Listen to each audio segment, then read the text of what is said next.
মাহফুজ আলমকে তো কখনো দেখি নাই ছাত্রলীগের মার খাইতে 2 দিন 5 দিন গ্রেপ্তার হয়ে জেলখানা ছিল, একদিন পুলিশের ডান্ডা খেয়েছে। সে হয়ে গেছে উপদেষ্টা, মাস্টার মাইন্ড। মাহফুজ আলম উপদেষ্টা হয়ে হয়তো ভেবেছিলেন যে উনি অনেক কিছু হয়ে গেছেন। বাস্তবতাটা হচ্ছে উনি কিন্তু ইলেকটেড মিনিস্টার না। উনি দেখি বিশাল মানে গলা উঁচু করে বলতেছে যে একজন সিটিং মিনিস্টারের সাথে এরকম করতেছে ছাত্ররা। আরে ভাই মাহফুজ আলম, তুমি এক মাহফুজ আলমের চেয়ে জগন্নাথ বিশ্ববিদ্যালয়ে তোমার চেয়ে আরো অনেক যোগ্য ছেলে মেয়েরা আছে, যাদেরকে উপদেষ্টা বানাই দিলে তোমার চেয়ে অনেক ভালো তথ্য মন্ত্রণালয় চালাইতে পারবে, সরকারকে অনেক ভালো সহযোগিতা করতে পারবে। হ্যাঁ, এই মাহফুজ আলমকে বিগত 8 বছরে তো আমরা এইভাবে ঢাকা বিশ্ববিদ্যালয়ে আমি অ্যাক্টিভিজম করি, সেই 18 সালে কোটা সংস্কার আন্দোলন থেকে আছি ঢাকা বিশ্ববিদ্যালয়ে। অনেক অন্যায় অত্যাচারের শিকার হয়েছি, জেল কেটেছি, জুলুমের শিকার হয়েছি, রিমান্ডে গিয়েছি, মার খেয়েছি, হাসপাতালে গিয়েছি, ছাত্রলীগের মার খেয়েছি। মাহফুজ আলমকে তো কখনো দেখি নাই ছাত্রলীগের মার খাইতে 2 দিন 5 দিন গ্রেপ্তার হয়ে জেলখানা ছিল, একদিন পুলিশের ডান্ডা খেয়েছে। সে হয়ে গেছে উপদেষ্টা, মাস্টার মাইন্ড। তো সেই জায়গায় বলবো যে শুধু জগন্নাথ বিশ্ববিদ্যালয় না, বাংলাদেশে এরকম অসংখ্য তরুণ তরুণীরা আছেন যারা দেশের জন্য নিবেদিত প্রাণ এবং যোগ্য, এবং যারা এই ফ্যাসিবাদী বিরুদ্ধে তাদের দীর্ঘ লড়াই সংগ্রামের যাত্রা আছে, যারা মাহফুজ আলমের চেয়ে অনেক বেশি যোগ্য। তো সেখানে মাহফুজ আলম যেভাবে মানে অ্যাটিচিউডটা করেছে, এটা অবশ্যই জগন্নাথ বিশ্ববিদ্যালয়ের শিক্ষার্থীদের গায়ে আঘাত লাগার মতো। হ্যাঁ, তাকে বোতল মেরেছে, দেখেন এখানে অনেকেই বলেছে যে তার মাথায় বোতল মেরেছে, এটা খুব অন্যায় হয়েছে। এখানে আমি এতদিন চুপ ছিলাম, কারণ যে ছেলেটা বোতল মেরেছে সেই ছেলেটা কে সেটাকে আইডেন্টিফাই করা জরুরি ছিল। তারা কি করলো, মাহফুজ আলম সহ মাহফুজ আলম যে গং এনসিপি, তার যে তাদের বানানো যে রাজনৈতিক দল এবং বাকশাস তাদের বানানো রাজনৈতিক ছাত্র সংগঠন, সরকারি দল, সরকারি ছাত্র সংগঠন বর্তমানে, তাদেরকে ঢালাও ভাবে প্রেসক্রাইব করা হলো যে তোমরা এটাকে শিবিরের উপর দায় চাপায় দাও। আর আলটিমেটলি কি বাইর হলো, সেই ছেলের কিন্তু কোনো রাজনৈতিক সংশ্লিষ্টতা পায় নাই। দেখেন তাহলে এখন কি দাঁড়াইলো বিষয়টা, উদ্দেশ্য প্রণোদিত ভাবে মাহফুজ আলম তার মানে ক্ষোভকে এখানে কিন্তু টার্গেট করতেছে।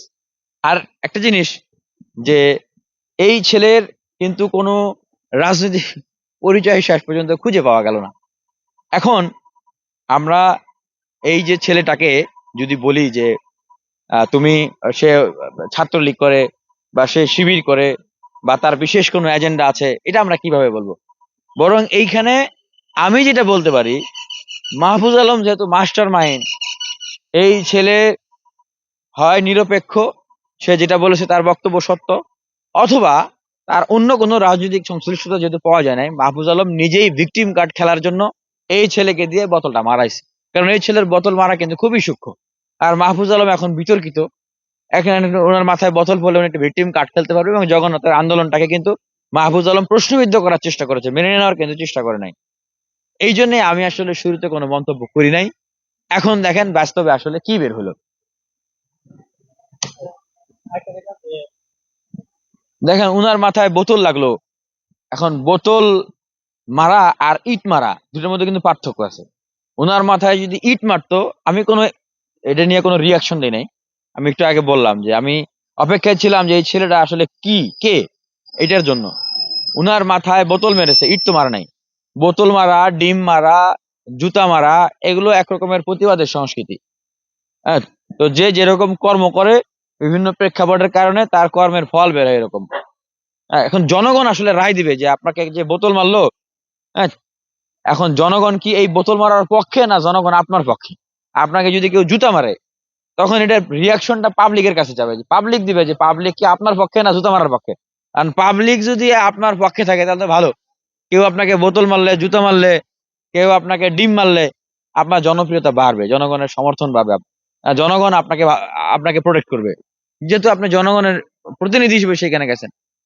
আর হ্যাঁ, আপনাকে যদি কেউ যদি ইট মারে, মানে যেটা দিয়ে মানুষের মানে অ্যাসাল্ট হতে পারে, মানুষের আহত হতে পারে, সেটা তো অবশ্যই আমরা সমর্থন করবো না।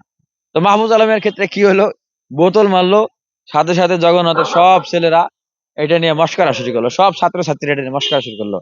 ইট মিনস যে অনেকেই হয়তো মানে একরকম মানে আনুষ্ঠানিকতার জন্য হয়তো ফেসবুকে পোস্ট দিয়েছে যে এটা খুব খারাপ কাজ, কিন্তু মনে মনে সেও কিন্তু হ্যাঁ, ওই যে বোতল মারা যারা আনন্দ ফুর্তি করতেছিল, মনে মনে সেও সেই আনন্দ ফুর্তির অংশীদার একজন।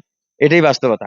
তো আমি বলবো যে মাহফুজ আলমদেরকে সেই লার্নিংটা নিতে হবে যে শেখ হাসিনা এই স্টাইলে বাংলাদেশ নতুন কেউ চালাইতে পারবে না, সেটা যেই হোক, মাহফুজ আলম হোক, এক আর নতুন কোন রাজনৈতিক দলের নতুন কোন নেতাই হোক। শেখ হাসিনা স্টাইলে বাংলাদেশ চালাইতে গেলে এই জেন জি প্রজন্মের কাছে আপনাদেরকে অপদস্থ হইতে হবে, জেন মি প্রজন্মের কাছে আপনাদেরকে পরাজিত হইতে হবে।